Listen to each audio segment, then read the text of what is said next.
1, 2, 3. 3 secondes. Dans le temps qui vient de s'écouler, vous avez généré entre 1 et 4 pensées.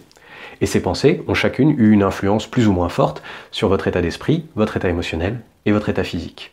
3 secondes, c'est donc le temps suffisant pour perdre un match, le temps pour avoir la pensée qui vous bloque. Mais 3 secondes, c'est aussi le temps suffisant pour gagner un match, le temps pour avoir la pensée qui fait la différence.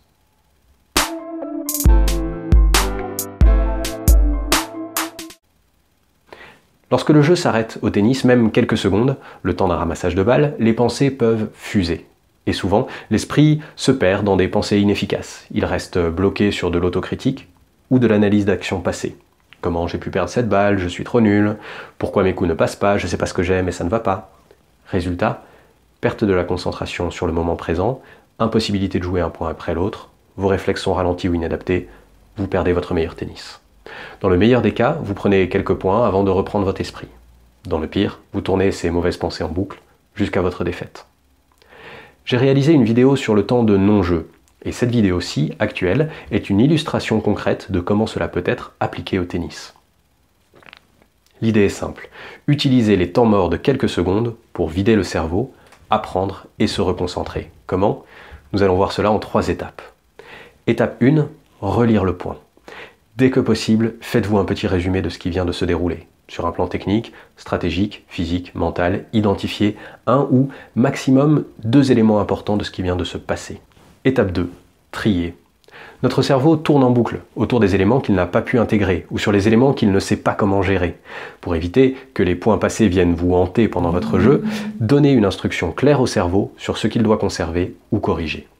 On a une tendance naturelle à ne faire que corriger les mauvais aspects, mais il est important aussi pour votre progression de souligner les réussites. Vous avez à l'étape 1 relevé 1 ou 2 éléments importants. Corrigez mentalement l'élément négatif et enregistrez mentalement l'élément positif. Cela permet au cerveau de savoir très clairement ce qu'il doit conserver et ce qu'il doit ôter. Pour éviter que votre mental tourne en boucle, vous avez la responsabilité de lui indiquer quoi faire des informations qu'il engrange. Enfin, étape 3, activer.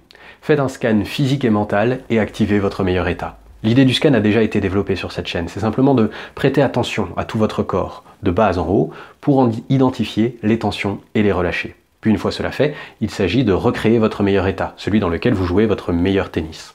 Pour réaliser cela, il est nécessaire de modéliser ce meilleur état, c'est-à-dire de savoir exactement à quoi il ressemble. Physiquement, lorsque vous êtes à votre top, quel est votre niveau d'énergie, votre niveau de détente, votre recul sur la situation, votre niveau d'excitation? Prenez le temps nécessaire pour bien retrouver votre modèle. Si vous faites cela, vous retrouverez plus facilement cet état dans la 3e étape. Voilà pour les 3 étapes.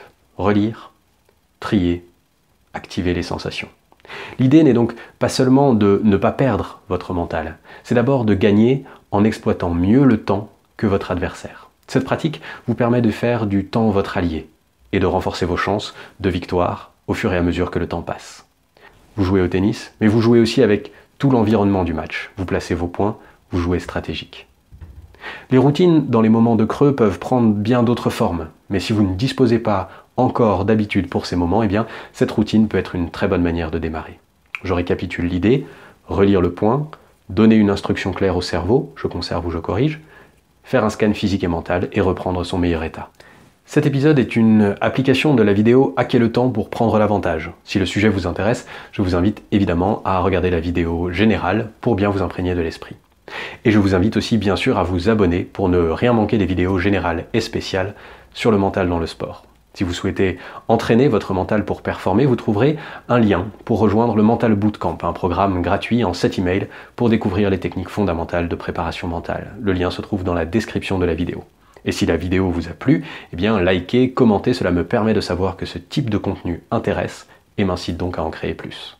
Merci à vous d'avoir regardé jusqu'ici et je vous dis à très bientôt pour une nouvelle vidéo. Rêvez grand.